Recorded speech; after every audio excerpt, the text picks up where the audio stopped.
Konnichiwa. To be here this afternoon. I'll apologize for two things in advance. First of all, my voice is a little bit rough because I'm over a cold, but I've lost my voice. So if it breaks up, I apologize to the interpreters and to you in the audience. The second thing I want to apologize is that this is a really broad topic, and what my slides and my talk are going to try to cover in 10 minutes is an element that I'm a very firm believer in when it comes to research commercialization, is that people matter.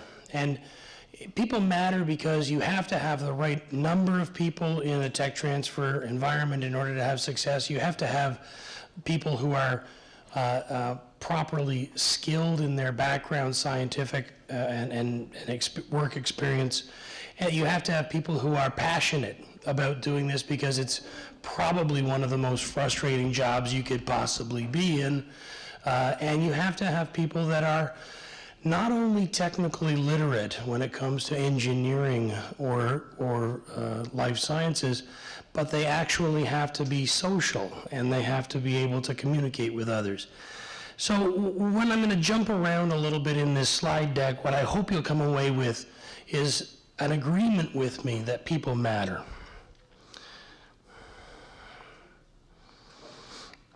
So one of the things that we've seen is that in the last number of years, when we're talking with directors of offices and the such, is that there's been a lot of change in the mission of a tech transfer office in the United States and elsewhere around the world.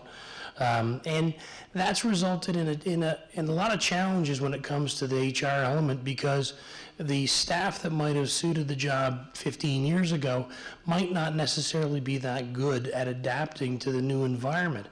And at the same time, you've got a growing number of people who are coming out of their scientific training looking for new career paths, and they're not necessarily as adept in the business side of the equation. At the same time, we're trying to explain to our faculty researchers that the world they live in has changed and that they have to play well with business. This makes it very difficult to fill out a job, the qualification sections or the prerequisite section when you're posting an ad online, because you don't necessarily know who you're going to get until you have a chance to see them. One of the challenges is that we used to do licenses, now we do entrepreneurship. And when we talk about what we do, we have to talk about what we measure, because what we measure is what we're going to find out, is what we're going to have to report on in order to support the HR elements of our offices. But at the same time, these people can't be just measuring the outcomes of the entrepreneurship. They have to be able to tell the stories that are coming along with it. And that's, again, a new part of the office, is that people have to be effective communicators. So we used to do licenses, and we used to do a little bit of entrepreneurship. Now we're event planners. In some of the funding that I've received in my office from some different programs, the metric that the government wants us to count the most is the number of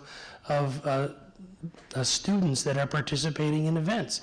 I mean, that's for a guy who's trained in commercializing technology. That's not necessarily where I come from. And again, it's a change in the way that we do things and the stories that we have to tell. So we have to be looking for people who've got a diverse skill set. You know, we're helping our researchers do consulting. For some universities, the introduction of consulting is a new and scary area. For others, it's just part of the daily routine. But again, when we're bringing in those potential tech transfer officers, they have to have that skill set that includes consulting. The days, I would suggest, of a technology licensing officer who merely evaluates, protects, and licenses technology are probably over, except for a very few universities. We do professional development. You've heard a lot about the Alliance of Technology Transfer Professionals and the work that we do in creating the registered technology transfer professional, and there's the certified licensing professional, and there's some new certifications that are coming on stream in Europe shortly. So we have to be able to tell the story to our bosses as to why it's important that these people who are doing event planning and helping with consultancy are now taking courses and having to write exams.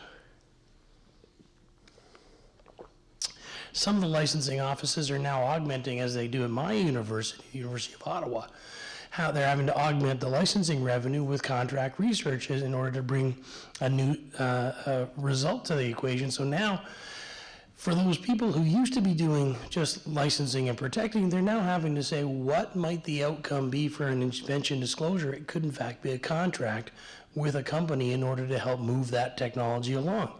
Again, this is starting to create a picture of somebody who cannot be inside the box in any way, shape, or form. They have to be actively participating outside the box. Collaborative research is the same, but we still do licenses. We can't forget that, and that's part of the problem, is that we can't eliminate that skill set from that optimal job posting that goes up on the web, because we need somebody who can still negotiate a license. We need to have all of those skills. And the same thing with companies. We're doing more companies than we ever have before, so we have to have that skill. So the measures of what we're doing are going to drive the people that we have coming into the office, because whereas we used to might have 4 or 5 people who could do a whole host of these various things together, now you might have 1 or 2 people who are required to do all of them, and the metrics are getting harder and harder.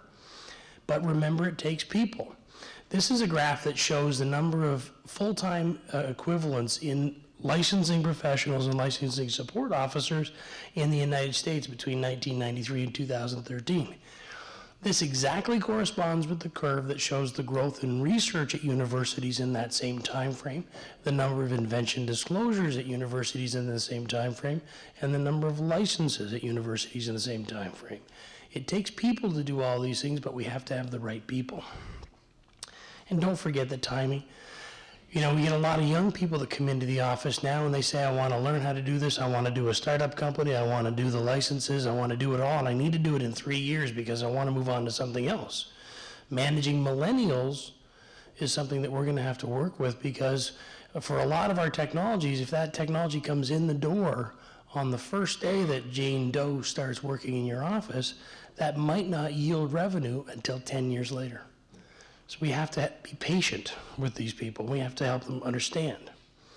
So when we're marketing the TTO to our stakeholders, we have to do all of these things for helping enhance an understanding of what these new workers are doing when they're out on campus. We have to market the TTO because these individuals are out there developing business. Again, we're looking for them to have that skill set. And the world is changing. You know, what I call the old time TTO has got, TLO is meant to be reactionary, as linear processes, and there's a whole host of rather archaic ways of doing business. And the newfangled innovation office, which most offices are being transformed into, has to do a lot more, and it has to be very proactive.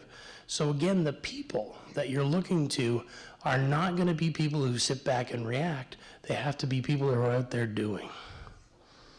So when I say to a lot of people who ask if they want to be doing things like MIT or Stanford, yeah, you can if you focus on the right things and you try to be very diligent in making it understand that you're not doing this about the money, you're doing it for the right reasons. You're out there to benefit society through moving the research out.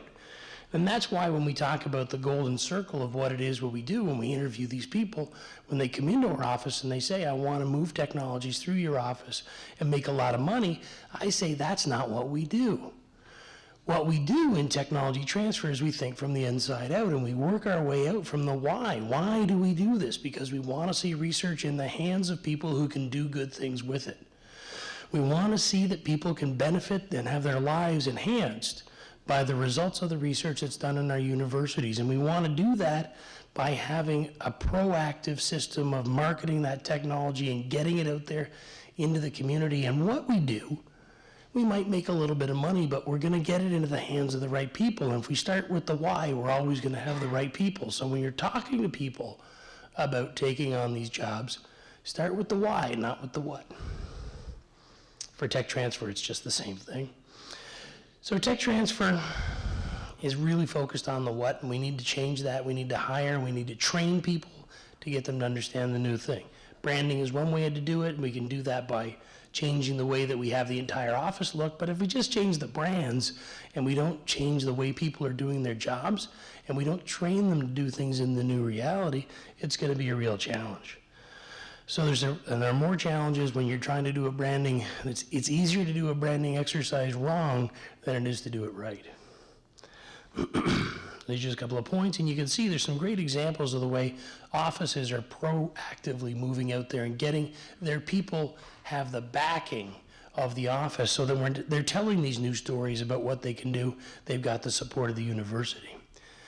But we have to use the old methods too, and I think when we talk about millennials and we talk about getting in touch with folks, we have to think about going out and talking to them. We have to have people who've got a skill set where they feel comfortable talking to people in person.